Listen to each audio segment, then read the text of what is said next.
Hello everyone, good morning. Uh, I'm Ashwin Sudhir. So, as a part of behavioral medicine assignment, I'll be talking about Kung Fu. So, in general, Kung Fu refers to the Chinese martial arts, also called as Wushu and Kung Fa. In China, it refers to any study, learning, or practice that requires patience, energy, and time to complete. So, we'll go to the introduction. So, what is Kung Fu? So, Kung Fu is a term encompassing all of the many Chinese martial arts. Kung Fu training can be highly beneficial to a person's physical and mental health. It teaches self-defense through the practice of kicks, pivots, and punches while simultaneously improving flexibility and strength. Other benefits of Kung Fu are increased blood circulation, lower blood pressure, stress relief, improved concentration and discipline, as well as providing a sense of community. The history of Kung Fu. Kung Fu is a Chinese phrase that means a skill learned over time through hard work, more literally, human achievement. Over time, Kung Fu came to be used as a term representing all Chinese martial arts. Tracing Kung Fu's history is extremely difficult because preserving the teachings in writing was forbidden. But historians have theorized that the first form of Kung Fu originated around 211 BC. The Shaolin monks of the 5th century AD introduced the more modern version of Kung Fu known today. The objectives of Kung Fu. The three main objectives of Kung Fu training are combat efficiency, health, fitness, and character development. First, combat efficiency. Combat efficiency mainly focuses on self-defense in the event of an attack. Athletes training for competition will focus on offensive combat as well. Repeatedly practicing punches, kicks, and pivots will provide strength and flexibility to the athlete's physique. Health benefits include lowering blood pressure, increasing circulation, strengthening the immune system, and lowering stress. Kung Fu can also improve confidence, self-expression, and self-discipline. The rules and regulations of Kung Fu. There are many martial art techniques that comprise Kung Fu, so the rules may vary among them. Kung Fu stresses the rules of conduct and character as highly as those of combat. The way you behave towards your instructor and fellow students is as important as how you perform in competition. Here are most important Kung Fu rules you should know. Respect and loyalty to your instructor and your club. Wear the proper uniform. Be humble and don't show off your skills. Salute with an open palm and fist before competing. Compete only against others in your skill level based on experience. So some of the techniques of Kung Fu. There are so many styles of Kung Fu that it is impossible to master them all. Some styles are better suited to a large physical solid athletes and other more suitable for smaller agile athletes.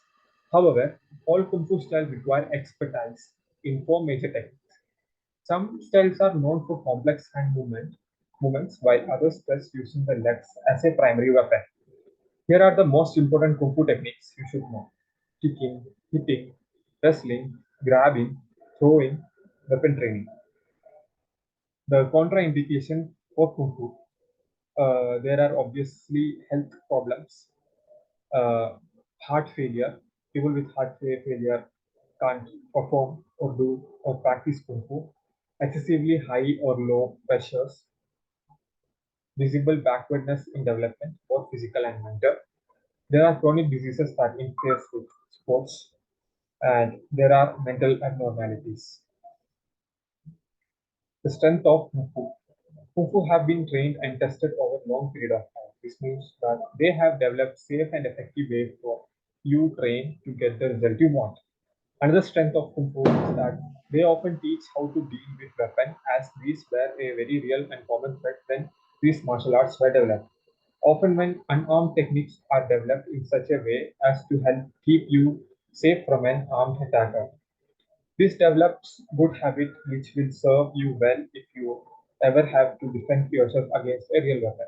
Third, Kung Fu often contain deep principles that help you to understand your body and get the best result from it. Kung Fu, as well as training the body, also usually have a focus on mental or spiritual harmony and well-being as well. This focus will carry over into other areas of your life, helping you to be a happier and more peaceful person. Weaknesses of Kung Fu. The technique in Kung Fu are designed to be as effective as possible against the real attackers. Effectiveness of techniques may means that students find it difficult to practice them on opponents safely, leading to a theoretical understanding but not a practical one. Kung Fu often take a long time to learn. For many, their lives depends on it. So they started training as young age and aim to attain a high level of skill. This can be a challenge for modern students who may not have the same amount of time to train or may have many distractions. But it can also be positive things as following this path develop focus and patience.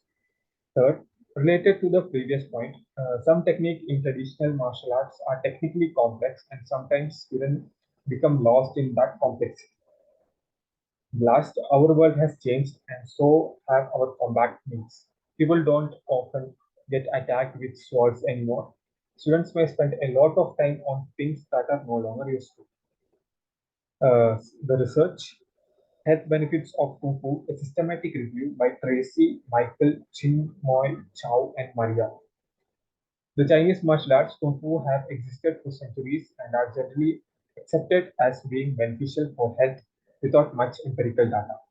The aim of this systematic review was to assess the health effects of hard Kung Fu styles by performing electronic and manual search of the literature. The aspects of health and the Kung Fu style examined varied between most studies. In some cases, the martial art group consists of practitioners of other martial arts style also. Of 2,103 references identified, only 9 people were eligible and entry.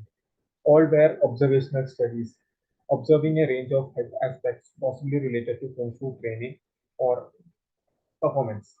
Our findings suggest that there is no evidence that Kung Fu practice is associated with the prevention or treatment of any health conditions.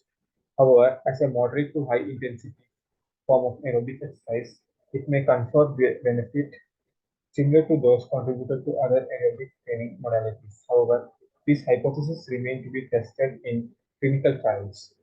Physiological benefits, example aerobic capacity and bone density, may be associated with long-term Kung Fu practice.